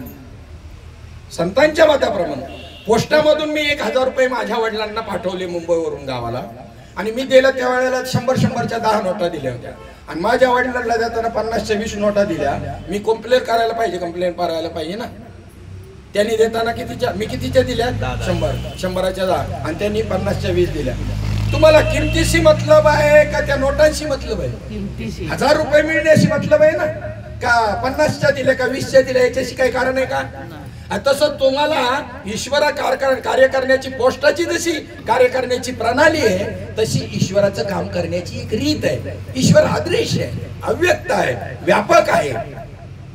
तो एका क्षणामध्ये तुमचा भाव पाहून तिथे रूप धरेल बी, नाही धरणार असं नाही. मी तुम्हाला अनुभव सांगितला का नाही माहित नाही, पण नर्मदा परिक्रमा करत असताना माझा आलेला अनुभव, जोगी टिकरे याला आपण तिथे फक्त काय केलं, आरती करून प्रसाद करून आलो पुढे. तिथे त्या जोगी टिकरियाच्या अलीकडे दुपारचं जेवण तिथून 4 किलोमीटर अंतर राहिलेलं होतं. म्हणून आम्ही दुपारी म्हणलं काय 4 किलोमीटरला 1 तास लय झाला, म्हणून आम्ही 12 जणांमधले आम्ही सगळे जेवून थोडंसं तिथे आराम करायला लागलो. आणि यांनी ठरवलं की जागेवर जाऊन आराम करूया. कुठे जाऊन? म्हणून ते उठले आणि निघून गेले. आम्हाला चांगली झोप लागली. 3:30 वाजले. त्यावेळेला हे जोगी टिकरियामध्ये गेल्यानंतर ते म्हणले आम्ही 2 आश्रमामध्ये इथे पाहिलं, इथे जागा फुल आहे. आम्हाला फोन केला तुम्ही लवकर उठा. ही 4 किलोमीटर अजून 4 किलोमीटर आपल्याला पुढे जावं लागणार आहे, परत उशीर होईल. आम्ही उठलो, चालू लागलो.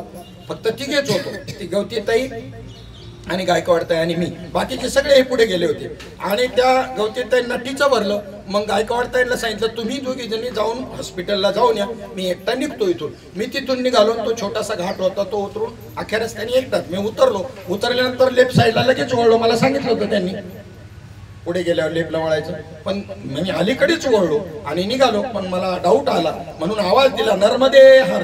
तर ताबडतोब तिथे एक क्षणामध्ये एक माणूस, वयस्कर माणूस आणि 2 शेळ्या तिथे उभ्या होत्या चालायला. म्हणलं मला असं असं जायचं. ते म्हणले इकडून नका जाऊ, अजून पुढे जोगे टिकऱ्याच्या अलीकडच्या बाजूला पक्क सडक आहे, डांबरी सडक, तिथून पुढे निघालो. तिथे पुढे गेल्यानंतर काही अंतरावर तिथे एक मुलगी 7 वर्षाची मुलगी होती. त्या मुलीनं त्या ठिकाणी, मी विचारलं नाही, काही नाही, रस्ता दिसतोय कशाला विचारायचं.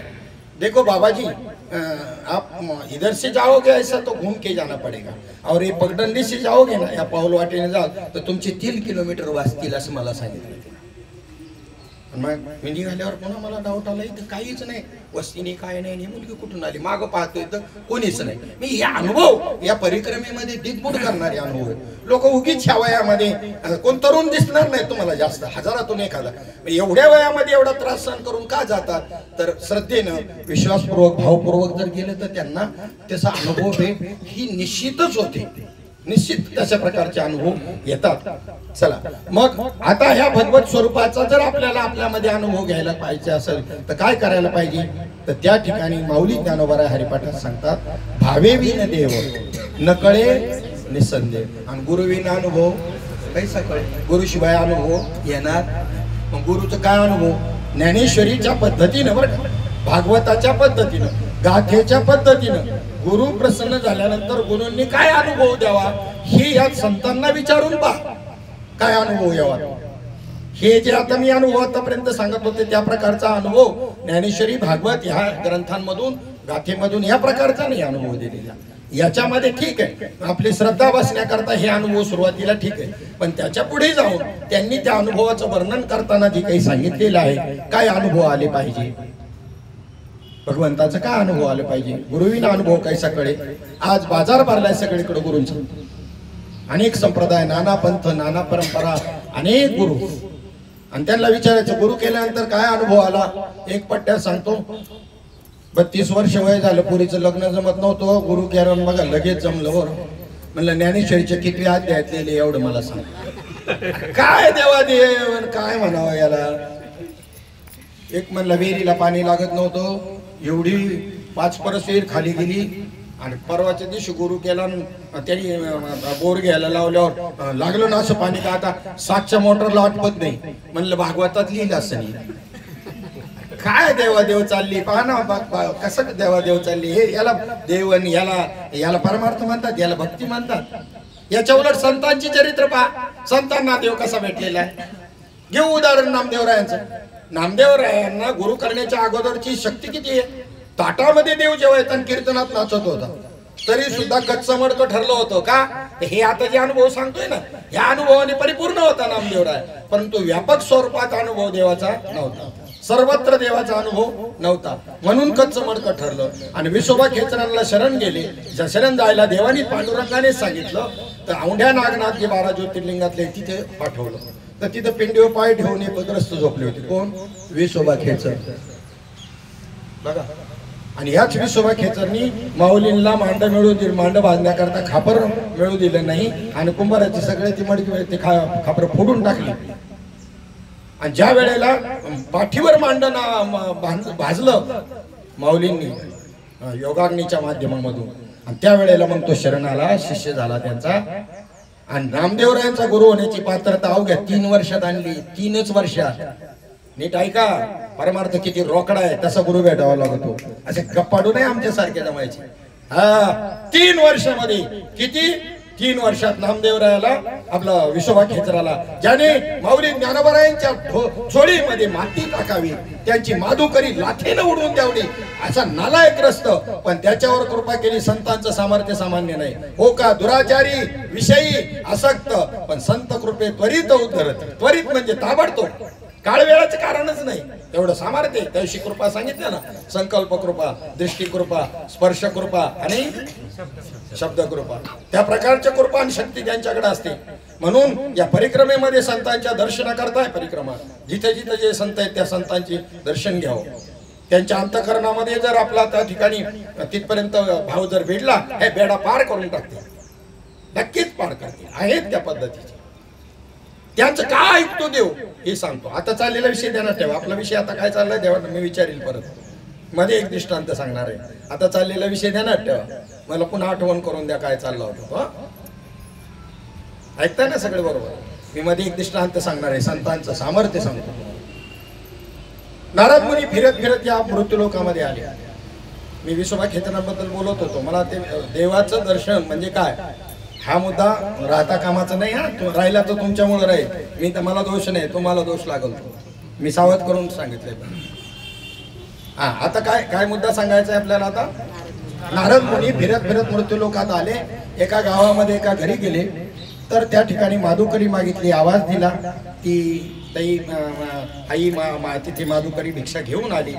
60 वर्ष वय, मुलबाळ नाही, काय नाही, चिंतातुर आहे, उदास आहे. नारद मुनींनी विचारलं उदास का? म्हणजे पोटी संतती नाही. संतती झाल्यावर सुखी व्हाल का? म्हणले नाही, मुलाखती घेऊन पाहायच्या, संतती ज्यांना आहे त्यांच्या. हा बाबा बाबा बाबा अवघड आहे. एक पुती बी रडते. एक पुती का रडते माहितीये का? एक पुती का रडते? जर याचं काही कमी जास्त झालं तर मग मला कोणी नाही ना, म्हणून एक पुती रडते. 2 पुती याच्या करता रडते. दोघांच्या रोज माझा माऱ्या की नसती झाली तर बरे झालं असतं. आता तिला वाटत हा बहुपुती एवढ्या करता रडते की त्यांना खायला द्यायला काही नाही. मग कोण सुखी? एक पुती सुखी नाही, 2 पुती बी नाही. ही 5 पुती 7 पुती असतील ना, कोणी 5 पुती 7 पुती, हे तर कवा सुखी असणार आहे? सुखाचा पत्ताच चुकला हो, ह्याचा काही संबंध नाही सुखाचा. बरं ते आपल्या पोटी भागवत सांगतं, आपल्या पोटी पुत्राच्या रूपाने आपला शत्रू येऊ शकतो एखादा, आपल्याला भोग द्यायला, त्रास द्यायला. जे पोरांना त्रास देतात ना आई बापांना, मागच्या जन्मातला तुमचा शत्रू आहे भागवत सांगतं बरं का. आणि ते तुम्हाला, कारण दुसरा कोणी त्रास दिलेला तुम्ही सहन नाही करणार, मर्डर कराल त्याचा. तुझ्या बापाचं काय घेतले? आता पोराला का मारता का? असं ते म्हणतात पोर मांडीवर हागलं म्हणजे काय मांडी कापायची, सहन करते असं. पण तो शत्रू असते, मागचं वसूल करायला आलेला आहे. ही सूत्र आहेत सगळी शास्त्रातून. ही घेऊन ज्ञान घेऊन दुःख जातं म्हणजे काय? दुःख आता ज्याला ही गोष्टी माहिती आहे तो लगेच तिथे सावध राहतो. दुःख आलं त्याच्या जीवनात तरी लगेच म्हणतो हा हे असं आहे, तो त्याला दुःख कमी होतं. संतन माणसांमध्ये काय फरक आहे? त्यांना बी 2 पाय 2 हात आपल्यासारखेच असतात, पण त्यांच्या अंतःकरण वृत्तीतला बदल असतो तो का काही जरी झालं तरी त्यांना त्या ठिकाणी ते व्हायबल होत नाही, त्यांच्यावर परिणाम नाही होत. निगरगठ्ठ झालेले असतात.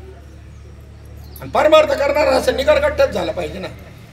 हे सटर फटर बरोबर ना, ते किती निगरगट्ट असतात, त्यांच्यावर परिणाम नाही परमार्थ न करता. आणि आम्ही परमार्थ करून आमच्या लगेच असं होते पारड. काय परमार्थ करून उपयोग आहे? सुख दुःख दोन्ही समान झाले पाहिजे. सुख दुःख समान, सकळ जीवांचा कृपाळ, ज्ञानाचा उद्बोध, भक्ती प्रेमाचा कल्लोळ, धन्य जगी तोच एक हरिरंगी नाचे, रामकृष्ण वासुदेव सदा स्मरे वाचे. चला आपल्या पॉइंट कडे येऊ. काय विषय चालला होता? नारद मुनी त्यांनी पाहिलं, तो म्हणला एवढं भक्तिमय वातावरण, ही चारित्र्यशील अशी स्त्री, आणि भगवंताने काय देऊ नये, एखादी संतती दिली काय त्याच्या धुळीत दोंडा पाडणार होता? विचारतोच देवाला. वैकुंठाला जाऊन महाविष्णूला विचारलं, अमुक अमुक गावामध्ये असं कुटुंब आहे, एवढे तुझं भक्त आहे आणि त्याला एक संतती तुम्हाला एक मुलगा देता येत नाही. देवाने सांगितलं 7 जन्म त्यांच्या याच्यामध्ये प्रारब्धामध्ये पुत्र संतती नाही. 7 जन्म. बापरे, कशामुळे? हे यांनी गर्भपात केलेल्या व्यक्तीला हे दुःख भोगावं लागतं. दुसऱ्याच्या मुंड्या पिरगळून संपत्ती मिळवलेला पुढे भगवंत ही शिक्षा देतो, त्यांचा भोगायला कोणी ठेवीत नाही. कधीतरी अगोदर केलेला असतं. आता मध्ये जरी 1-2 पिढ्या आपल्याला चांगल्या वाटत असल्या तरी त्याच्या अगोदरचं माहित नसतं. हे उगाच नाही होते. देवाच्या दरबारामध्ये न्याय आहे, अन्याय नाही, पण आपल्याला तो दिसत नसतो. घडलेला असतं कधीतरी. तुम्हाला देवाचं उदाहरण सांगतो. देवकी पात्रेला ज्या वेळेला पाहिलं की मेलेला गुरुपुत्र सांदीपणी ऋषींचा कृष्णाने आणून दिला, ही वार्ता कानावर पडल्याबरोबर म्हणते, आई म्हणते, बाळ अरे कृष्णा, तू मेलेला गुरुपुत्र आणून दिला, मग माझे पोर आणून दिले तर काय होईल? म्हणजे लगेच आणतो, मला काय टाइम लागतो. पण ती तुझी पोरं का मेली हे सांगतो तुला दाखवतो आधी. असा हात फिरवला, दिव्य दृष्टी दिल्याबरोबर तिला मागचा जन्म आठवला. मागच्या जन्मात तिला संतती नव्हती आणि सवत होती. तिला त्या संतीला पोरं झाली का एक एक पोरग नळीस नक्की मारली होती, 7 पोरं मारली होती आणि ते दुःख भोगायला ह्या जन्मामध्ये तिला भोगावं लागलं होतं. जरा विचार करा ना, कारणाशिवाय कार्य घडत नाही. का घडतं त्याच्या मागे कारण आहे. त्या कारणांचा विचार ज्याला सापडला ना तो कधीच दुःखी होणार नाही. तो कधीच दुःखी होणार नाही. त्याला कारण आहे काहीतरी. का जावं, का घडावं हे असं त्याचं कारण आहे. देवाची आई आहे, तिला सुद्धा दुःख भोगावं लागलं. बाकीच्यांचं आपलं तर काय सामान्य होतं, पण जर कळलं तर दुःख होईल. लवकर सांभाळ. चला पुढे. नारद मुनींनी त्यांना म्हटल्यानंतर असं सांगितलं 7 जन्म बरं झालं. त्यांनी बी पुन्हा मग सोडून दिला विषय. पण 12 वर्षानंतर फिरत फिरत नारद मुनी त्याच गावात त्याच घराच्या समोर आले तर 2 पोरं खेळताना दिसली. कमले ही पोरं कुठं? म्हणलं शेजारची असते म्हणून त्या माईला विचारलं तर म्हणले माझीच आहे. आता मात्र टाळकच सरकलं. कोणाचं? नारद मुनींचं. बघ देवाला काय म्हणावं. मला म्हणलं 7 जन्म यांच्या घरी संतती नाही, हे 2 पोरं कशी काय? तसंच तन तन तन तन करीत नाही वैकुंठाला. देवा काय तुम्हाला तर असं सांगितलं होतं. म्हणलं थांब जरा शांत हो. का दिली तीच पहिला ऐक. चल माझ्या बरोबर घेतलं आणि एका ठिकाणी घनदाट अरण्यामध्ये तिथे नारद मुनींना भगवंत घेऊन गेले. तिथे एका वटवृक्षाच्या खाली एक साधू भगवंताचं समाधी लावून चिंतन करत होता. समाधीत होता. आता तो आतमध्ये भगवंताचं रूप पाहत असताना तो त्या दंग आहे तर तो डोळे उघडून काय पाहणार. मग भगवंताकडे त्याच्या किल्ले आहेत. त्याचं आतलं दिसायचं बंद केलं भगवंताने, ते लॉक करून टाकलं. मग ते खडबडून जागं झालं. मग बाहेर ते रूप त्याला दिसलं. आतलं बंद, डोळे उघडल्यावर बाहेर दिसलं. लगेच नतमस्तक झाला भगवंताच्या चरणावर. काय आज्ञा सेवेची. म्हणला तुझं मस्तक एवढं शिर कापून मला पाहिजे जरा काही कामा करता. त्या भगवंताची तलवार हातातून ओढून घेऊन लगेच शिर कलम करून त्याच्या चरणावर ठेवलं. म्हणले नारद मुनी या साधूने त्या बाईला आशीर्वाद दिला होता म्हणून 2 पोरं द्यावं लागले. आता काय म्हणणं तुझं बोल. ऐकलं? कोणी आशीर्वाद दिला होता? आशीर्वाद देणारा सामान्य बोवा नव्हता आमच्यासारखा. साधू होता की देवाने मागितल्याबरोबर स्वतःच शिर कलम देणारा करून देणारा जो साधू आहे त्याचं बोलणं देव खरं करणार नाही. प्रारब्ध बदलत नाही कोण म्हणतं. तसा साधू जर असला तर प्रारब्ध सुद्धा बदलण्याचं सामर्थ्य त्याच्यामध्ये आहे. बदलतच. आपण मागायचं नाही. मागावं तर देवाकडे हेची दान दे गा देवा तुझा विसर न व्हावा, किंवा संतांची सेवा घडू दे, सत्संग घडू दे, अशी मागणी मागावी. भगवंत मागावा. देव मागावा का देवाचं मागावं? देव मागावा. देव आल्यावर मग देवाच्या बरोबरच जे ते सगळंच मिळणार आहे. आम्ही लक्ष्मी मागवतो व्रत करू लक्ष्मीपती नको आम्हाला. अरे लक्ष्मीपती आल्यावर लक्ष्मी कुठे जाणार आहे? 2 in 1 नाही, all in one. All in one. आता जमाना ऑल इन वनचा आहे. 2 in 3 in 1 गेला जमाना आता. मग ऑल इन वन कशामध्ये? भगवंताजवळ आहे. मग देवच मागा. देव मागितल्यानंतर हे बाकीचं सगळंच येईल. चला, साधूचं सामर्थ्य काय आहे हे मला सांगायचं होतं. आणि देवाची प्राप्ती संताविन प्राप्ती नाही ऐशी वेद देती. संत म्हणजे काय? असे बोलबच्चन नाही आमच्यासारखे करमणूक करणारे. कृपाचे विषय सांगितले, त्याच्यातलं ते सामर्थ्य ज्यांच्यामध्ये आहे त्याला संत म्हटले. आम्ही कीर्तनकाराला संत समजतो. त्यांच्या संतांच्या कोळीमध्ये जन्माला आलेल्यांना आम्ही संत समजतो. वेद पाठ असणाऱ्यांना संत समजतो. शुद्ध आचरण करणाऱ्याला संत समजतो. एकाच अभंगामध्ये सगळ्या गोष्टीचा निकाल लावला तुकाराम महाराजांनी. नवती ते संत करिता कवित्व, संतांचे ते आप्त नवती संत. एखाद्याला अभंगवाणी स्फुरली तर तुम्ही संतच म्हणणार की नाही? तुकोबाराय म्हणले अजिबात नाही. हसाल तुम्ही. जरी त्याच्याकडून अभंगवाणी मुखातून बाहेर पडली तरी तो संत असेलच असं नाही. संतांच्या कुळात जन्माला आला, एवढ्या पिढ्या तेवढ्या पिढ्या, तो संत असेलच असं नाही. तुकोबाराय म्हणतात मी नाही. कर्माचरणी नव्हती संत, वेदांच्या पठणी नव्हती संत. आणि शेवटच्या चरणामध्ये संताचं लक्षण सांगितलं. तुका म्हणे नाही निरसिला हा देह, तो वरी अवघी संसारिक. या देहाचं निरसन जोपर्यंत त्याला करता आलं नाही तोपर्यंत जरी कीर्तन करत असला, जरी वेद पाठ असले, शुद्ध कर्माचरण जरी असलं, संतांच्या कुळामध्ये जन्माला आला तरीही बी संत नाही. देहाचं निरसन करणं म्हणजे किती देहाचं निरसन? देहावरती वृत्तीच नाही राहिली पाहिजे. सर्व काळ कबीर महाराजांच्या पोटरीचा लोचका तोडला कुत्र्यानी. ब्रह्मानंदी लागली टाळी कोण देहाती सांभाळी. ब्रह्मानंदामध्ये मग्न झालेल्याला कळतं काय लोचका तोडलाय का ठेच लागली का काय झाले ते. तर कबीर महाराज म्हणले कुत्ता जाणे चमडा जाणे. काय वृत्ती आहे बघा संतांची. ते कुत्र पाहून घेईन आणि चमड पाहून घेईन, मला काय करायचं. कुत्ता जाणे चमडा जाणे. आणि असे संत आज बी आहेत. नारायण बाबा महाडकरजी आपल्या मालिकेमधले बिभीषण भाऊंच्या मोटरसायकलवर जात असताना उजव्या पायाचा अंगठा अर्धा तुटलाय, रक्त गळतंय, मांस लोंबलंय, तरी सुद्धा भान नाही.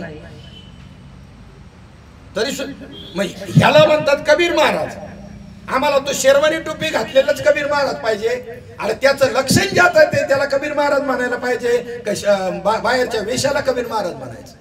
हे असेच लुटायला बसलेत ना मग आम्हाला.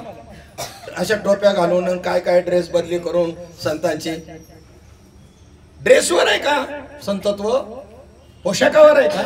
अजिबात नाही, अजिबात नाही. मग अशा संतांचा असा अधिकार असतो कारण त्यांनी आपल्या संपूर्ण प्रपंचावर संसारावरती पूज्य क्या मानलेले आहे. केलाच नाही संसार. लोकांना दिसायला फक्त वाटत असं नाही केला पण नाही. संसाराच्या नावे घालून शून्य. पंडित जी थोड़ा सा हम लोग सत्संग कर रहे हैं. आप हम पूछने को आए थे.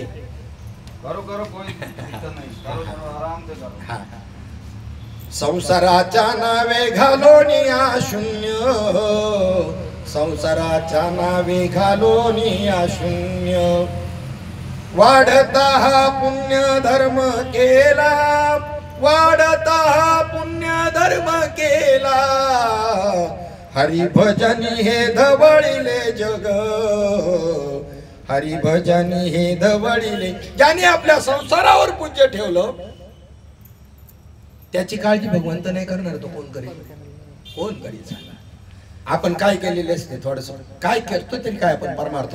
आणि इच्छा अपेक्षा केवढी आम्हाला, केवढी अपेक्षा आहे. आमच्याकरता कसा देव येईना? येईल ना आपल्याकरता बी. पण त्यांच्या इतकं जीवभाव पूर्ण समर्पित केला का आपण तरी सुद्धा देव आपलं पाहतोय. आपलं कोण पाहतोय? देवाला मानणाराचं देव पाहतो आणि देवाला न मानणाराचं कोण पाहतो? एखादा नाही देवाला माने तरी त्याचे बी कोण पाहतो? देवच पाहतो. असा जो देव आहे तो व्यापकपणे समजून घ्या, फक्त आतल्या वरच्यावर नाही. मग असा देव समजून घेण्याकरता नामदेवरायांना विठ्ठलाने कुठं पाठवलं? औंढ्यानाथला. त्याला देव फक्त एवढाच माहिती. असं मूर्तीमध्ये येण्याच्या जसं आपल्याला माहिती आहे तसं तेवढाच देव. आपला देव केवढा? तेवढाच. याच्या दृष्टीने अभंग केली संतांनी. नाथ महाराज म्हणतात आमच्या ह्या देवांबद्दल म्हणतात बरं का. याचा अर्थ करायचा नाही, देवाला जायचं नाही असं नाही. त्याच्यातला नीट अर्थ कळून घ्या. नाही तर उद्यापासून म्हणाला आता प्रतिज्ञाच करतो कधीही मरेपर्यंत तीर्थाला जाणार नाही, देवळात जाणार नाही, असा नाही त्याचा अर्थ करायचा. देवळात जायचं. आपण गेलो तर आपली नातवंड जातील. आपण हरिपाठ केला तर पोरं नातवंड हरिपाठ करतील. आपण हे संस्कार त्यांना दिले तर ती करतील.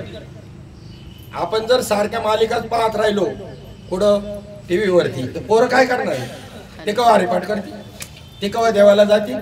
तर खरा देव समजून घेऊन मग यांची पूजा करा, मग बरोबर आहे. याचा निषेध नाही, मंदिरातल्या मूर्तीचा निषेध नाही.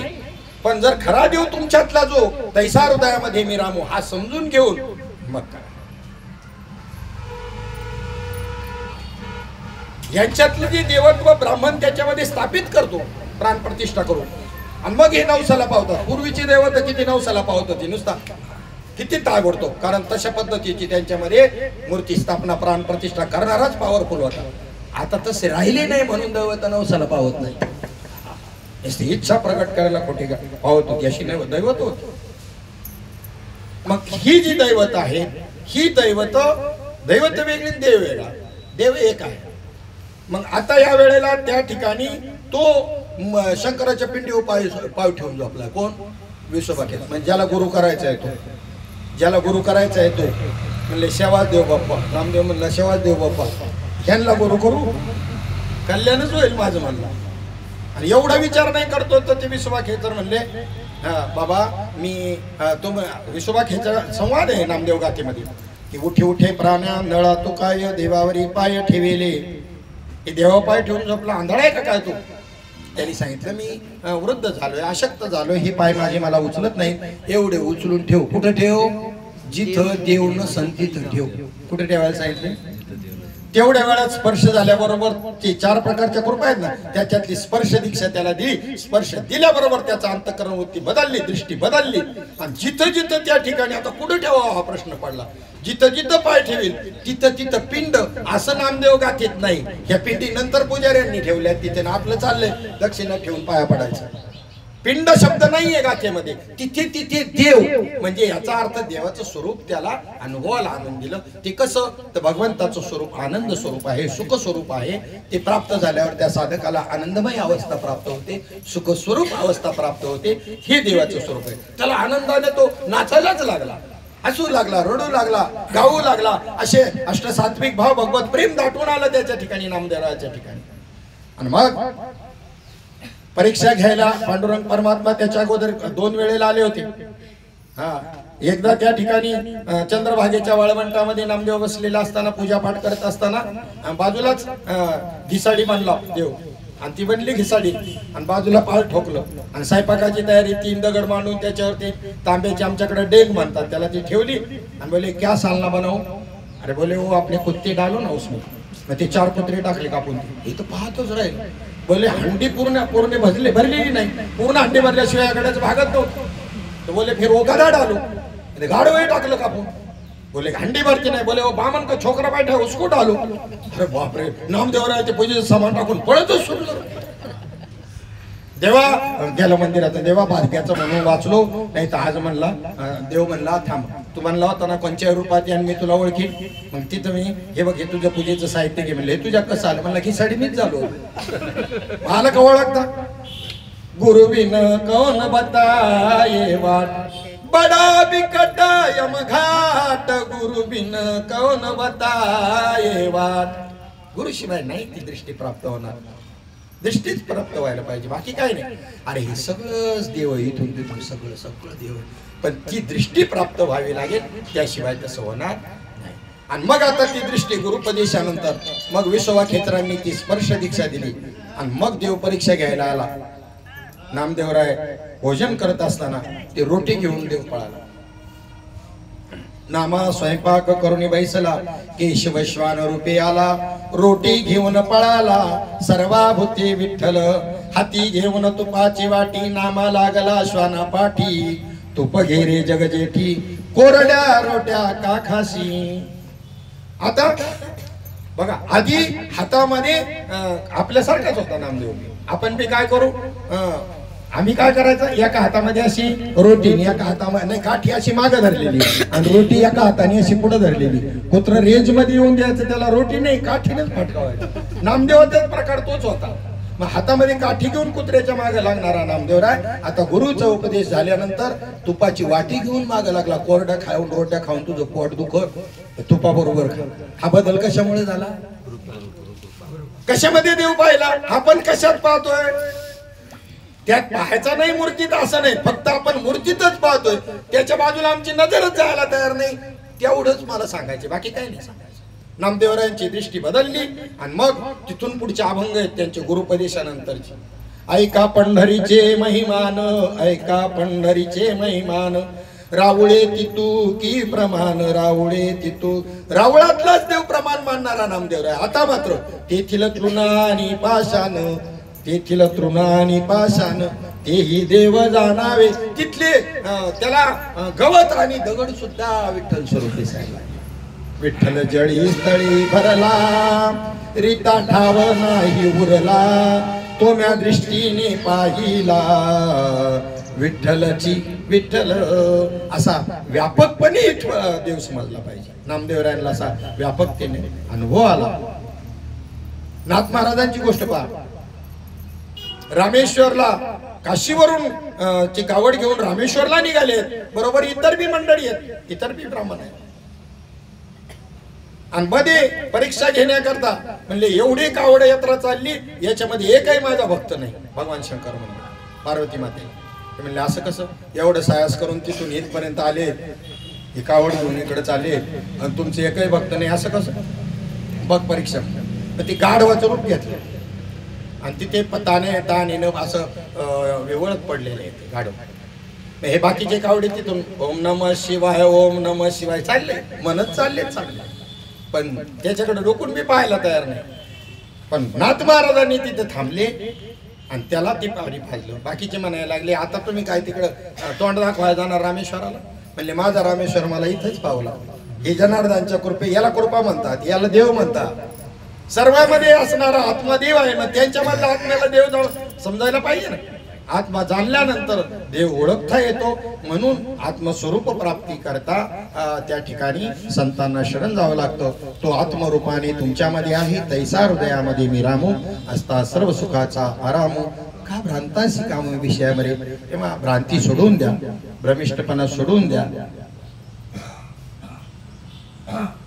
आता ती ज्यानी त्या उपदेश करायचा त्याची पहिली जायला पाहिजे, तेव्हा ऐकणाऱ्यांची जाईल. जाणाराची जर नाही गेली तर ऐकणाऱ्यांची कशी जाईल? त्याला रीत माहिती पाहिजे. एकाला कावीळ झाली, ती नजरेमध्ये उतरली, तर त्याला एका माणसाची दोन माणसं दिसायला लागली. दृष्टीत दोष झाला, कावीळ उतरल्यावर. मग ते रस्त्याने जाताना दुसऱ्याला धक्का लागायचा, मग फटकं खायची पाळी यायची. डॉक्टर क गेला, म्हणले लवकर उपाय करा, मला एका माणसाची दोन माणसं दिसतात. तो डॉक्टर म्हणला हे सगळं ठीक आहे, तुम्हाला एकाची दोन माणसं दिसतात, पण तुम्ही तिघं कशाला आले माझ्या? म्हणजे डॉक्टरला किती दिसत होती एकाची, आणि हा डॉक्टर उपाय करील का? आम्हाला असे डॉक्टर भेटत एकाची तीन दिसणारी. स्त्रियांनी कीर्तन करावं का नाही? ताई काय म्हणणं आहे तुमचं? स्त्रियांनी कीर्तन करावं का नाही? मग असे दिग्गज ज्यांना आम्ही संत समजतो महाराष्ट्रामध्ये संप्रदायातले, त्यांना विचारा बरं. नाही नाही नाही नाही, स्त्रियांनी कीर्तन अजिबात नाही. असेच जर होते ना धर्म मार्तंड माऊलींच्या काळात, तुकोबरायांच्या काळात, त्यांची वंशावळ आजही कुठे गेलेली नाही. त्यांची जी वंशावळ आहे, कीर्तन प्रवचन, महिलांनी कीर्तन प्रवचन करू नये. अजून याला जर महिला आणि पुरुष दिसत असतात तर याच्या दृष्टीमध्ये यांनी काय ब्रह्मज्ञानाचा उपदेश करावा? माऊली ज्ञानोबा म्हणतात, एक हरी आत्मा. तुमच्या पायाला ठेच लागली तर तुम्ही म्हणता माझा आत्मा कळवळला. माळी साहेब आणि माळी ताईंना जर ठेच लागली तर माझी आत्मी कवळली असे म्हणते का? ती बी काय म्हणते माझा, म्हणजे याचाच अर्थ आत्मा एक आहे. स्त्री पुरुष आकार आलाय, पण तुमची दृष्टी आकारावर आहे का त्या तत्वावर आहे, आत्म्यावर आहे?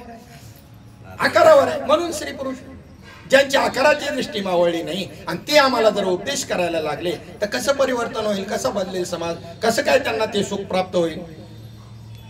रामाला सुद्धा ही हृदयातला राम ओळखून घेण्याकरता रामाच्या अवताराला वशिष्ठाला शरण जावं लागले. असं काय करता?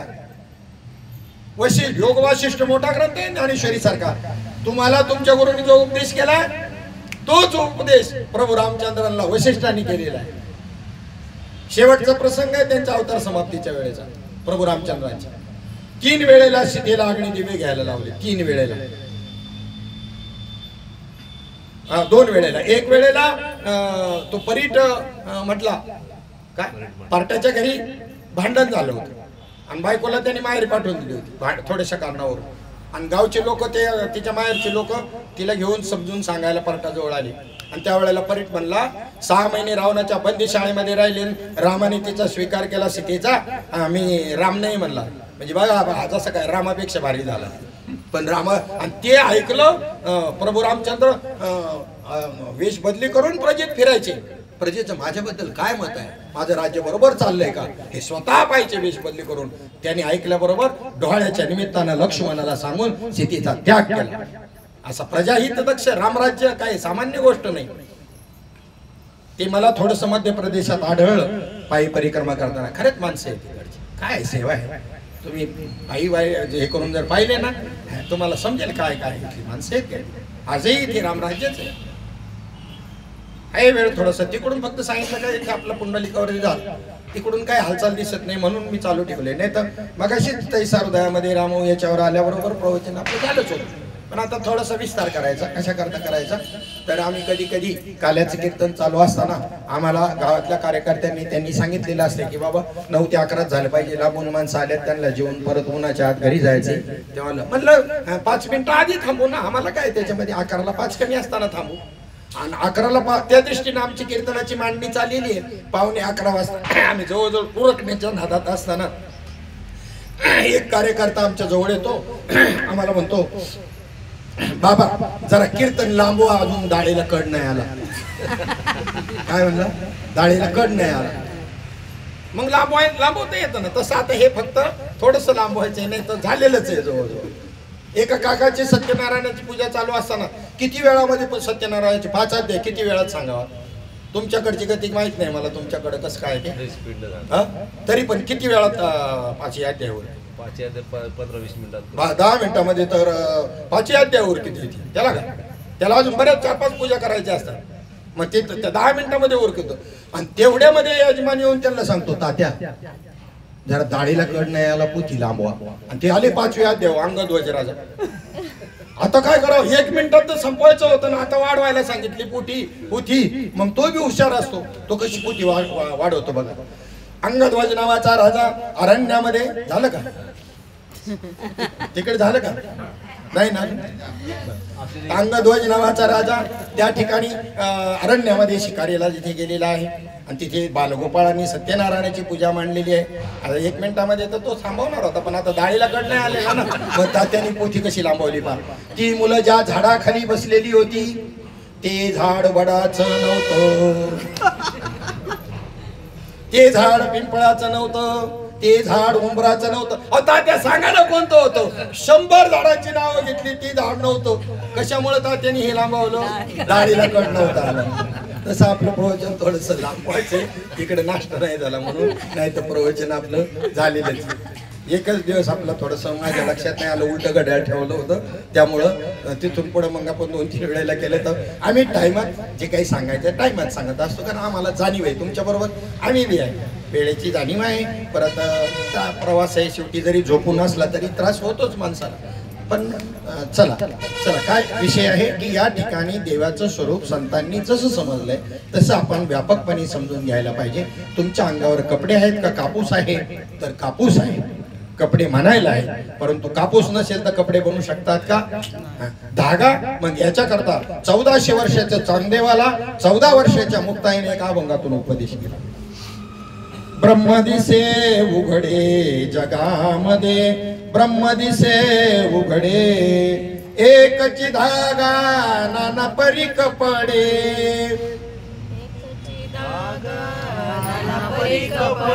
धोतर आणि लुगडे जगामध्ये, ब्रह्मदिसे उघडे.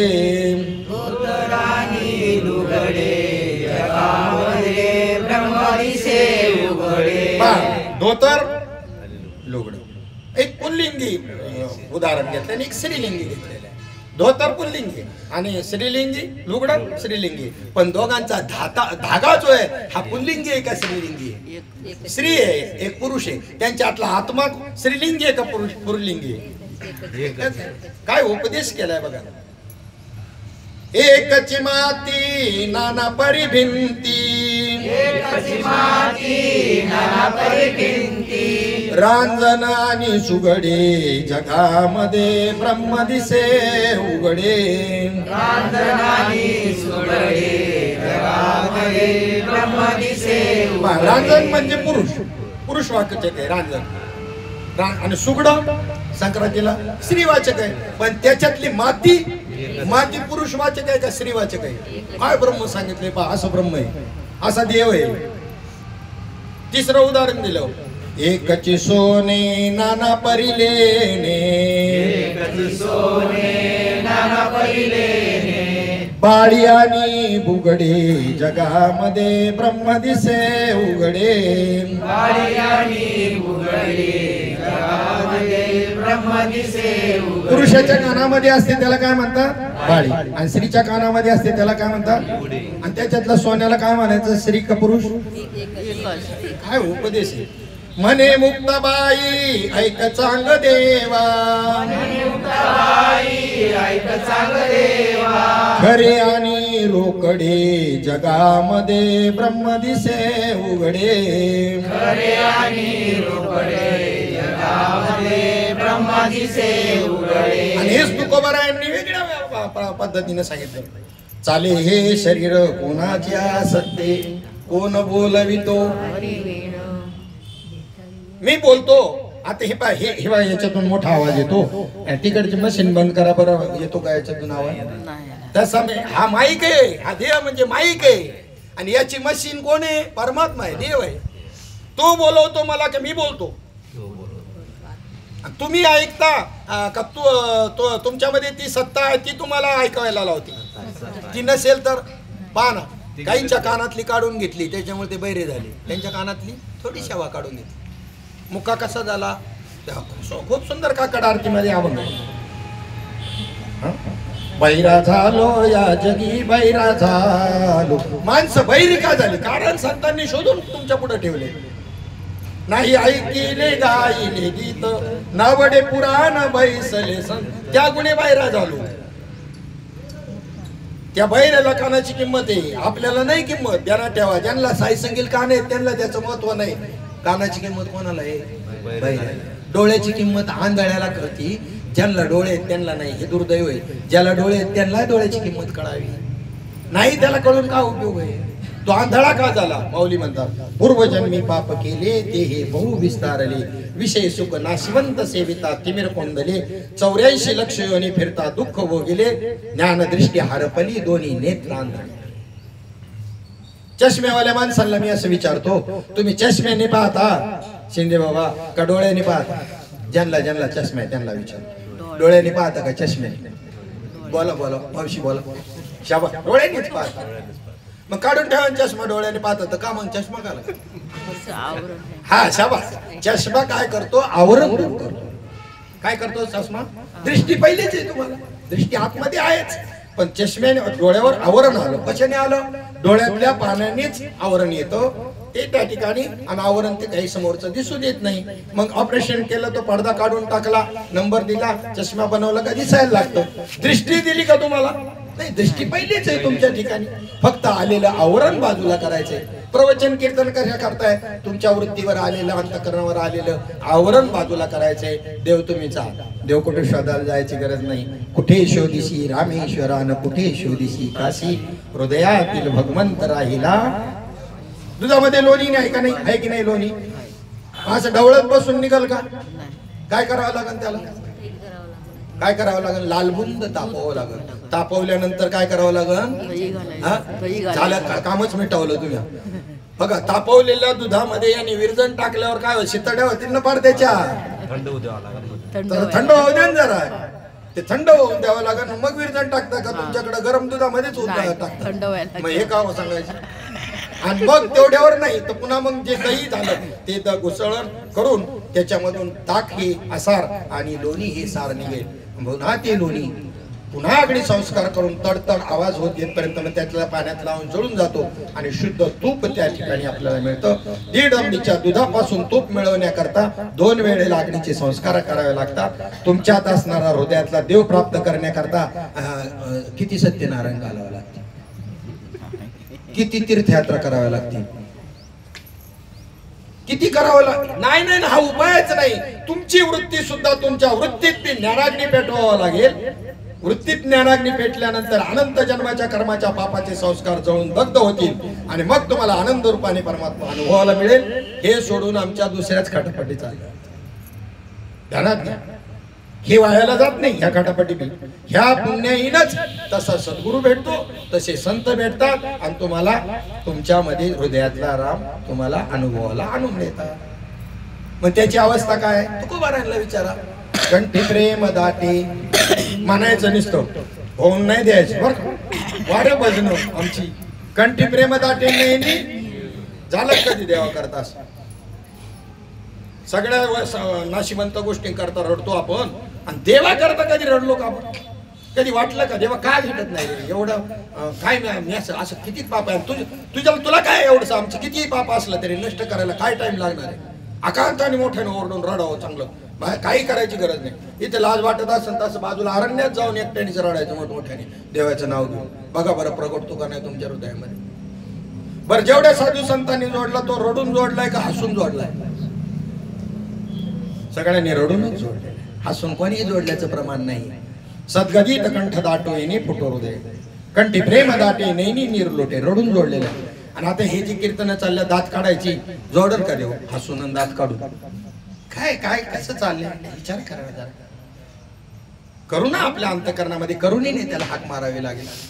भेटी लागी पंढरीनाथा, भेटी लागी पंढरीनाथा जीवी जडली तळमळ व्यथा जीवी जडली तळमळ व्यथा कधी कृपा करशील नेने